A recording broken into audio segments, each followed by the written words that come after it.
Gilles Bernstein reçoit Pierre-Yves Bournazel, député de Paris, sous l'étiquette Agir, la droite constructive. Bonsoir Pierre-Yves Bournazel. Bonsoir. Emmanuel Macron a bénéficié pour sa campagne de rabais importants, manifestement trop importants par rapport à la norme. Il a donc été avantagé par rapport à ses concurrents. Est-ce que c'est un problème démocratique ? Écoutez, moi je crois en la parole du président de la Commission nationale. Non, mais le fait que les comptes aient été validés ne signifie pas qu'il n'a pas été avantagé. Moi, je n'ai pas d'informations particulières, donc je ne veux pas rajouter du commentaire au commentaire. Je note simplement qu'il a été dit que dans la communication à l'événementiel, c'était pas rare qu'il y ait du rabais, parce que c'est difficile d'évaluer les montants de telle ou telle prestation. Mais que Benoît Hamon paye une prestation 4 fois plus chère qu'Emmanuel Macron, ça ne vous choque pas ? Mais ça dépend où, comment, c'était la même salle, etc. C'était la même salle. Moi, je m'en tiens juste à ce que dit le président de la Commission nationale, parce que si je commence à interpréter ou surinterpréter ce qui est dit, je vais rentrer dans du commentaire alors que je ne connais pas les comptes de campagne des uns et des autres. Ce que je crois, c'est que ces comptes ont été validés, ça c'est un état de fait, et que le président confirme qu'il n'y a pas de problème. Le groupe La République En Marche a proposé une loi sur les fake news. Alors une loi unanimement décriée comme liberticide. Tout le monde, le PS, le Front National, enfin le Rassemblement National, les Républicains, la France Insoumise, tout le monde. Est-ce que vous, à Agir, vous voterez cette loi ? Écoutez, je crois que d'abord, on touche à un sujet important, c'est la manipulation de l'information. Oui.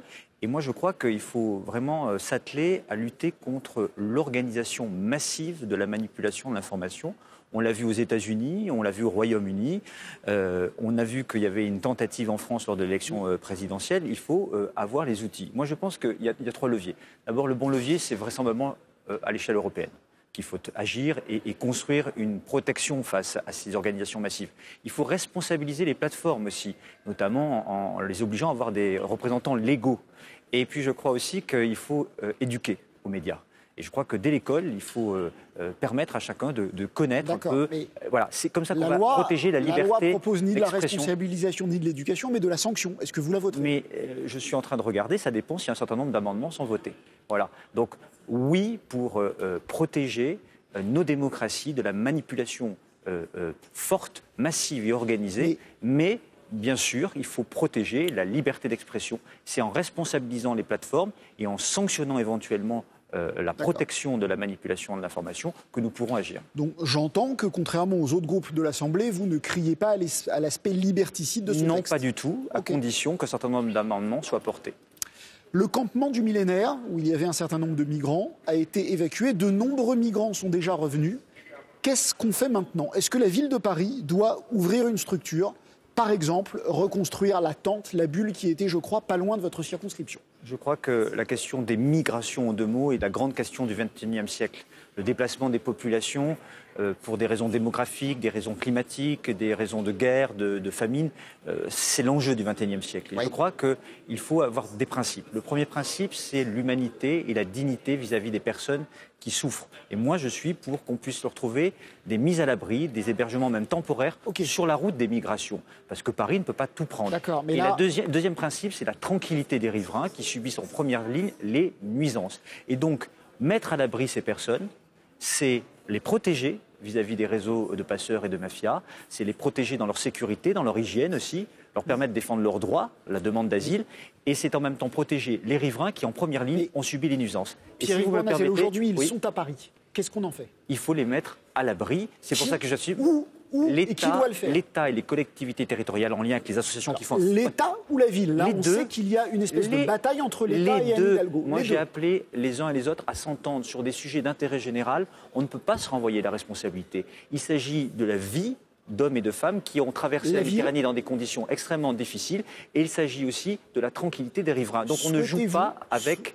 les personnes. J'entends. Souhaitez-vous que la ville, dont vous êtes un élu d'opposition et un élu, souhaitez-vous que la ville ouvre ou réouvre une structure pour les accueillir ? Je crois que Paris accueille déjà dans des centres des migrants. Mais Paris ne peut pas tout. C'est à l'échelle, évidemment, de la métropole, de la région, mais c'est sur la route des migrations, en amont de leur arrivée d'ailleurs, au cœur de la très bien capitale. Que de toute façon, ils veulent venir à Paris et à Calais et qu'ils reviendront à Paris. Mais il faut avoir les possibilités de les accueillir. Vous savez, il y a beaucoup de gens qui ont envie simplement de se poser, de se reposer, de préparer leur demande d'asile. Après, s'ils sont déboutés, ils ont vocation à être reconduits dans leur pays d'origine. Et là se pose la question de la coopération et du développement pour maintenir des populations dans leur pays. Et pour ça, il faut aussi avoir une politique européenne d'investissement sur l'accès à l'alimentation durable, l'accès à l'eau, au développement des écoles, des formations, des politiques de soutien au développement numérique de ces pays-là.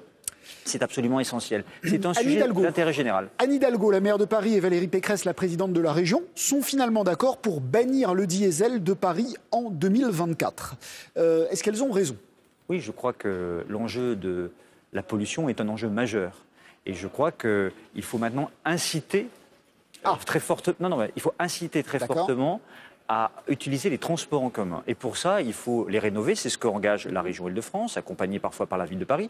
Il faut construire des parkings relais aux portes de Paris pour permettre à un certain nombre de personnes qui viennent de banlieue de poser leur voiture et d'aller plus vite dans le centre de Paris et de désengorger Paris de la voiture. Et il faut sortir du diesel parce que le diesel, c'est polluant. Et donc, il faut les dispositifs pour permettre la transmission.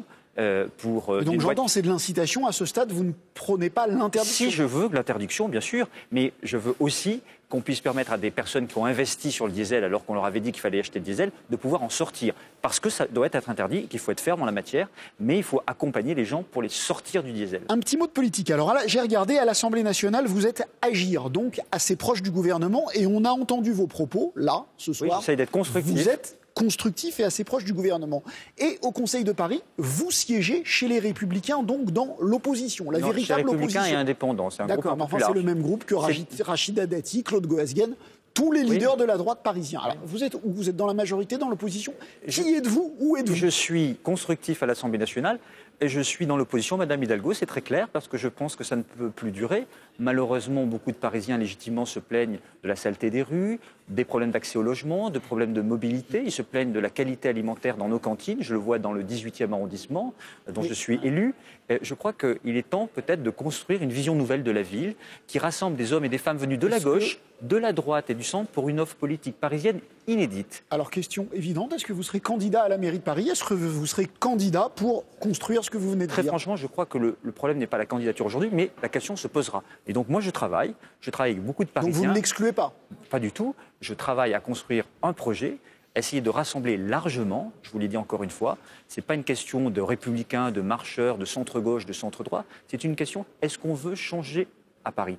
Oui, il faudra garder ce que Mme Hidalgo a fait de bien, il faudra changer ce qui ne fonctionne pas, on pourrait parler d'Autolib ou de Vélib, il y a eu une très mauvaise gestion en la matière, et on a parfois le sentiment que ce mandat-là déconstruit les réussites de Bertrand Delanoë. Lorsqu'il a mis en œuvre Vélib, j'étais favorable. Lorsqu'il a mis en œuvre Autolib, j'ai soutenu. Mais aujourd'hui, ces projets-là, malheureusement, ont été mal gérés et il est temps peut-être d'avoir une nouvelle vision et de nouvelles idées. Pierre-Yves Bournazel, vous parliez de la propreté, ou en tout cas de la saleté, selon vous, des rues de Paris. C'est la question de notre partenaire de l'instant politique, Slate.fr, qui vous est posée, puisque de retour du Japon, Jack Lang, et oui, Jack Lang, le président de l'Institut du monde arabe, a conseillé à Anne Hidalgo de s'inspirer de l'exemple de Tokyo en matière de propreté. Jack Lang a été impressionné par la propreté de la capitale nippone. Paris est sale. Qui est responsable, vous demande Slate.fr. La faute à qui? D'abord, je crois que c'est les incivilités, bien sûr. C'est les gens qui ont un mauvais comportement. Mais je pense qu'il y a une désorganisation de la gestion de la ville de Paris. Une désorganisation de la gestion qui est trop centralisée. Moi, je suis pour donner la compétence de la politique de la propreté aux mairies d'arrondissement qui sont au plus près du terrain et qui connaissent mieux les choses. Les rats ne s'arrêtent pas aux frontières des arrondissements. Mais justement, parfois, on connaît mieux les problèmes et on peut piloter le personnel et le matériel. Ensuite, il faut renforcer évidemment la présence des effectifs sur le terrain, sortir un certain nombre d'agents publics de la technostructure et de les mettre sur le terrain. Mais des effectifs de nettoyage ou de répression? Ensuite, il faut sanctionner les incivilités. C'est la raison pour laquelle, depuis longtemps, je milite pour un changement du statut de Paris, pour créer enfin une police municipale à pied à vélo, au plus près du terrain, qui fasse à la fois de la prévention, mais qui fasse des sanctions contre les incivilités. Bien sûr sur les incivilités, sur la saleté des rues, mais aussi sur d'autres incivilités d'occupation illégale du domaine public, par exemple, parce qu'on a besoin de retrouver la propreté de Paris. C'est une question d'hygiène pour nous et c'est une question d'image. Pierre-Yves Bournazel, député de Paris, constructif. Donc, merci beaucoup d'avoir été l'invité de l'instant politique.